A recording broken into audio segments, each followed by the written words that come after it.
First night street race. இந்தியாவினுடைய first night street race நம்ம சென்னையில் 3.5 கிலோமீட்டர் தூரத்தில் நடந்துகிட்ருக்கு அப்படிங்கிறதுலாம் தெரியும். F4 கார் ரேஸ், அதுக்கு பின்னாடி இருக்கக்கூடிய அரசியல், கடைசி அதுக்கு ஒரு லைசன்ஸ் கிடைக்கல. அந்த லைசன்ஸ் கிடைக்காதனால அங்கே அந்த பந்தயத்துக்காக ஈடுபட வேண்டிய நபர்கள், ப்ராக்டிஸ் எடுக்க வேண்டிய அந்த வீரர் வீராங்கனைகளை யாருமே ப்ராக்டிஸ் எடுக்காமல் திரும்ப போனாங்க.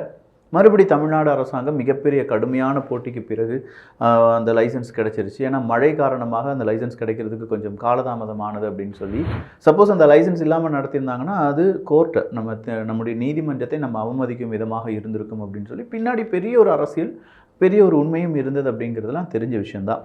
நிறைய பேர் அதை பார்த்து ஆரவாரமாக சூப்பர்ப்பா அப்படின்னு சொல்லிட்டு இருக்காங்க.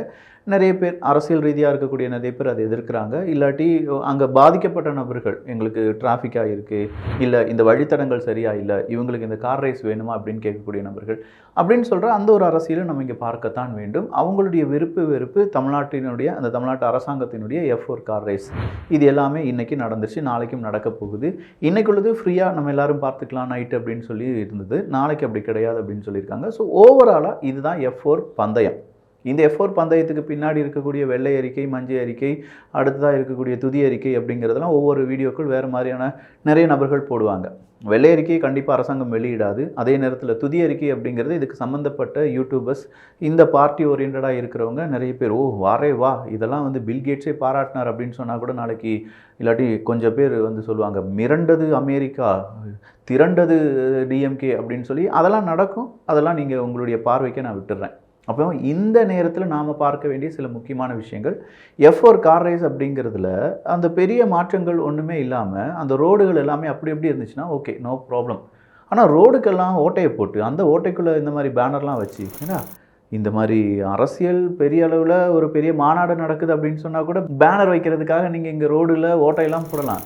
F4 கார் பந்தயத்துக்கும் இந்த பேனர் வைக்கிறதுக்கு என்னையா சம்மந்தம் அப்படிங்கிற மாதிரியும், கிங்ஃபிஷர் அப்படின்னு சொல்லக்கூடிய அந்த விளம்பர பலகை, ஓகே ஸ்பான்சர்ஷிப் தான், அதனால் விளம்பர பலகை வைத்து தான் ஆக வேண்டும் அப்படின்னு சொல்லும்போது இன்றைக்கி தமிழ்நாட்டில் ஒரு 50 கோடி ரூபாய்க்கு போதைப்பொருள் கிடைத்திருக்கிறது என்கிற தகவலும் வெளியாகி இருக்கிறது. இது எல்லாத்தையுமே இன்றைக்கி இந்த அரசியல் சதுரங்கத்தில் பார்க்க போகிறோம். இது தமிழ் பக்ஷம் வழங்கும் ஆழமான அரசியல் சதுரங்கம்.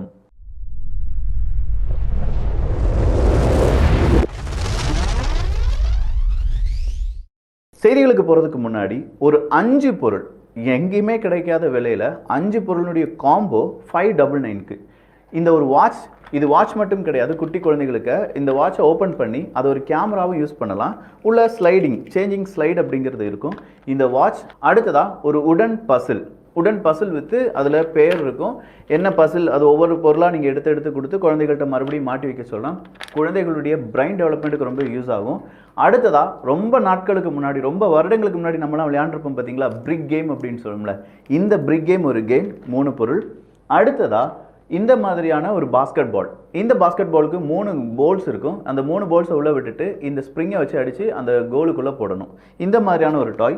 அடுத்ததாக இதுவும் நம்ம சின்ன குழந்தையில் விளையாண்டுருப்போம். மேக்னெட் இருக்கும், அதில் நிறைய பால்ஸ் இருக்கும், அந்த நிறைய ஹோல்ஸ் இருக்கும். மேக்னெட்டை வச்சு அந்த பாலை பிடிச்சி அந்த ஹோல்ஸுக்குள்ளே போடுறது. டைம் கன்சியூமிங் ப்ளஸ் ஸ்க்ரீன் டைமிங்கை கம்மி பண்ணலாம், குழந்தைகளுடைய கான்சன்ட்ரேஷன் அதிகப்படுத்தலாம். அதற்கான இந்த ஒரு டாய்.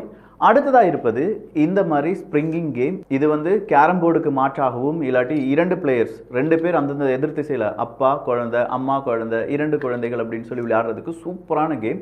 இப்படின்னு சொல்கிறேன். இந்த 6 பொருளும் 599 ரூபாய்க்கு இப்போ கிட்ஸ் பெஸ்டிக்கு போனால் கிடைக்கும். இனிமேல் கிடைக்காது. இது ஸ்டாக் எவ்வளோ இருக்கோ அவ்வளோ மட்டும்தான். F4 race. இந்த F4 ரேஸ் என்ற பெயரிலே அதற்கு அருகிலுள்ள பகுதிகளில் நம் பொது சொத்துகளான சாலைகளை கண்டபடி இப்படி தோண்டி செய்யும் இந்த வேலை அறிவில்லாத ஆட்சியாளர்களையும் அரசையும் காட்டுகிறது. தரமான பாதுகாப்பான சாலை கேட்டால் நல்ல சாலைகளையும் இப்படி உடைப்பது சரியா மிஸ்டர் உதயநிதி ஸ்டாலின் அவர்களே. ஜெயராம் அறப்போர் அப்படிங்கிற அந்த இயக்கத்தை பற்றி நீங்கள் நல்லாவே தெரிஞ்சுக்கோங்க. அறப்போர் அப்படின்னு சொல்லும்போது முக்கியமாக என்னென்ன தவறுகள் நடந்துகிட்ருக்கு, டெண்டர் விஷயமாக இருக்கட்டும், அரசாங்க ரீதியிலாக இருக்கட்டும், ஈவன் அண்ணா யூனிவர்சிட்டியில் அந்த ப்ரொஃபஸர்ஸ் ஸ்கேம் அப்படிங்கிறதா இருக்கட்டும், கிட்டத்தட்ட 900 பேராசிரியர்கள் ஒரே பேரில் இருக்கிறவங்க ஒரு நிறைய காலேஜில் வேலை செய்கிற மாதிரி சர்டிஃபிகேட்டை கொடுத்து சம்பளம் வாங்கிட்டு வந்திருக்காங்க. அவங்களெல்லாம் பிடிச்சி உள்ளே போடலை. பட் அவங்களுடைய பணிகள் அப்படிங்கிறதுலாம் இப்போது முடக்கப்பட்டிருக்கிறது. கொஞ்சம் யோசிச்சு பாருங்கள், 1000 ஆசிரியர்கள் ஒரே ஒரே ஆசிரியர் அவர் இந்த காலேஜ்லேயும் இருப்பார், அந்த காலேஜ்லையும் இருப்பார், அதுக்கு அடுத்த பார்த்த காலேஜ்லையும் இருப்பார். பெத்த சம்பளம் வாங்குவாங்க. எவ்வளோ சம்பளம் வாங்கியிருப்பாங்க. பல வருடங்களாக இதெல்லாம் நடந்துட்டு இருந்துச்சு. இதெல்லாம் வெளியில் கொண்டு வந்தது யார் அப்படின்னு பார்த்தீங்கன்னா இந்த அறப்போர் இயக்கம் தான். ஸோ அறப்போர் இயக்கம் கூட நீங்கள் கைகோர்ப்பது அப்படிங்கிறது ரொம்ப முக்கியமானது. சரி, இன்றைக்கி அறப்போர் இயக்கம் டிஎம்கேக்கு எதிராக பேசிகிட்டு இருக்காங்க விக்கி. அவங்க பாஜகவுக்கு எதிராக பேசுவாங்களா இல்லையா அப்படிங்கிறதுலாம் எனக்கு தெரியல. அவங்க பேசவும் செஞ்சுருக்காங்க நிறைய நேரத்தில். அம்பானி, அதானி இதெல்லாம் பற்றியும் பேசியிருக்காங்க. அதானி நிலக்கரி ஊழலை பற்றி பேசியிருக்காங்க. இப்படின்னு சொல்கிற பல விஷயங்கள் இங்கே பேசப்பட்டு தான் வந்து கொண்டிருக்கிறது. ஆனால் என்ன, இதுக்கு ஒரு முத்திரை குத்தப்பட வேண்டும் அப்படின்னு சொல்லி இதற்கும் இவங்க இந்த பார்ட்டிக்கு எதிரானவங்க அப்படின்னு சொல்லக்கூடிய நபர்கள்லாம் இருக்காங்க. எனக்கு தேவை அங்கே இருக்கக்கூடிய அவங்க சொல்கிற கண்டென்ட் சரியாக தவறா, அவ்வளோதான். அவங்க யாருடைய சப்போர்ட் எதிர்ப்பு அப்படிங்கிறதெல்லாம் எனக்கு தெரிய வேண்டிய தேவை கிடையாது. அவங்க சொல்லியிருக்கக்கூடிய ரீசன் சாலைகளை உடைத்து இந்த மாதிரி F4 கார் ரேஸ் நடத்துறது சரியா இல்லையாப்பா, என்னப்பா அப்படின்னு சொல்லி அந்த கேள்வியை அவங்க கேட்டுருக்காங்கல்ல.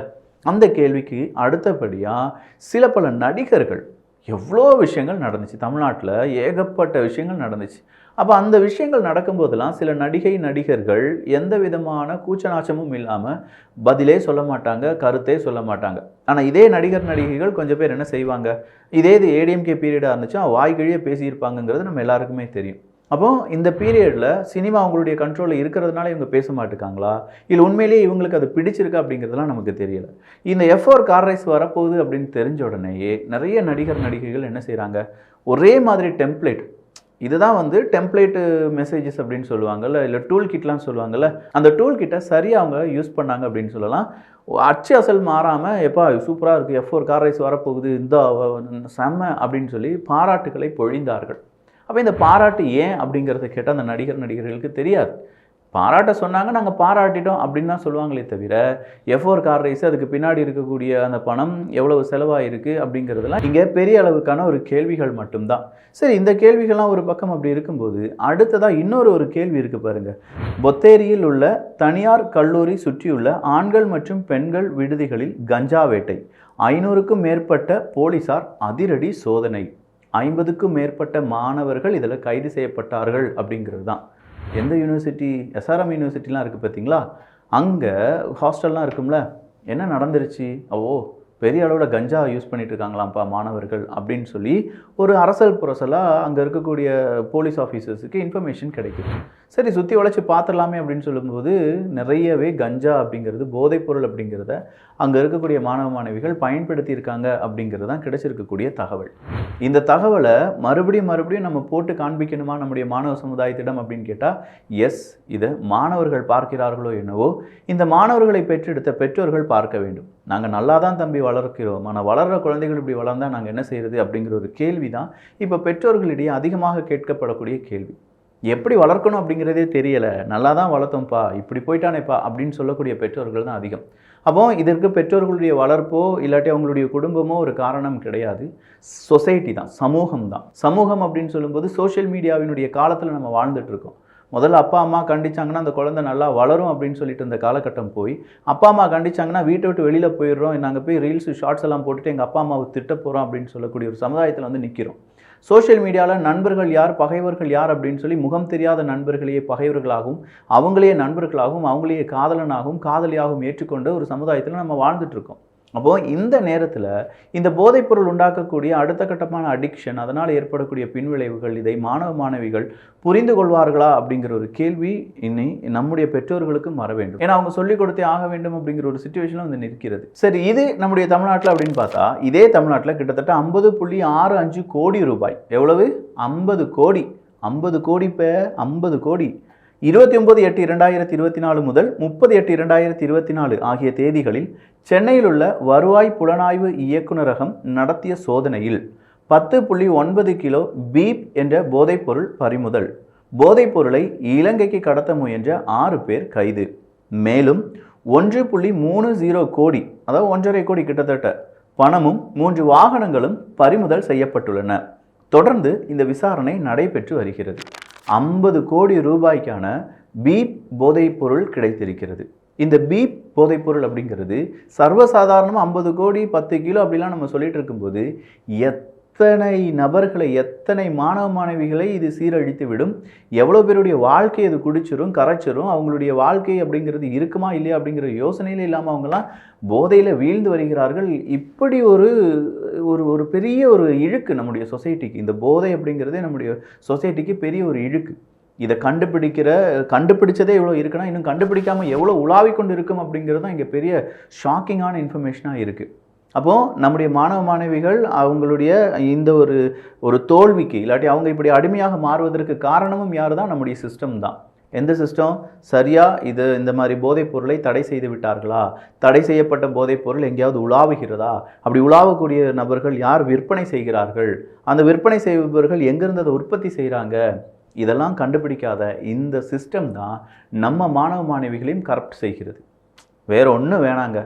கொரோனா வைரஸ் வருது அப்படின்னு நம்ம சொன்ன உடனே ஃபஸ்ட்டு நம்ம என்ன செஞ்சோம்? உங்களெல்லாம் கொரோனா வைரஸ் தாக்கிருண்டா, நீங்கள் உள்ளே போய் உட்காந்துக்கோங்க அப்படின்னு சொன்னோமா? இந்த கொரோனா வைரஸை அழிப்பதற்கான வேக்சின் ஏதாவது கண்டுபிடிக்கிறதுக்கு ட்ரை பண்ணோமா?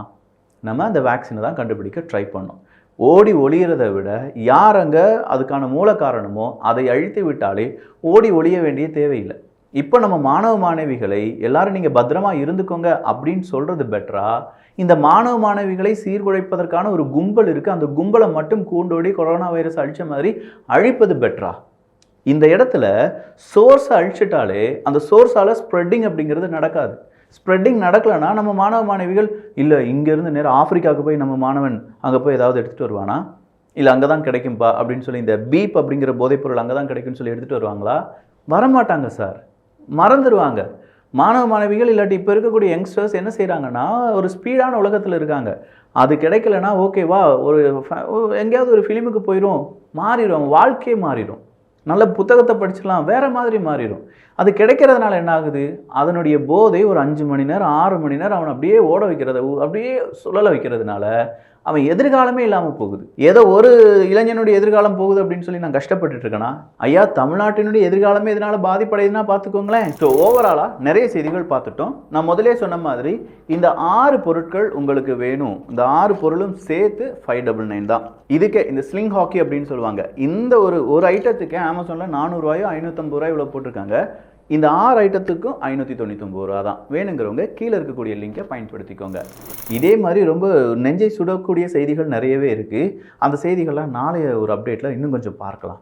ஸோ இந்த ஒரு காணொலி பற்றி உங்களுடைய கருத்துக்கள் இங்கே வரவேற்கப்படுகின்றன. எல்லோரும் அரசியல் சதுரங்கத்தில் இணைந்திருங்கள். நல்லதை பகிர்ந்து நல்ல சமுதாயத்தை உருவாக்குவோம். நன்றி, வணக்கம்.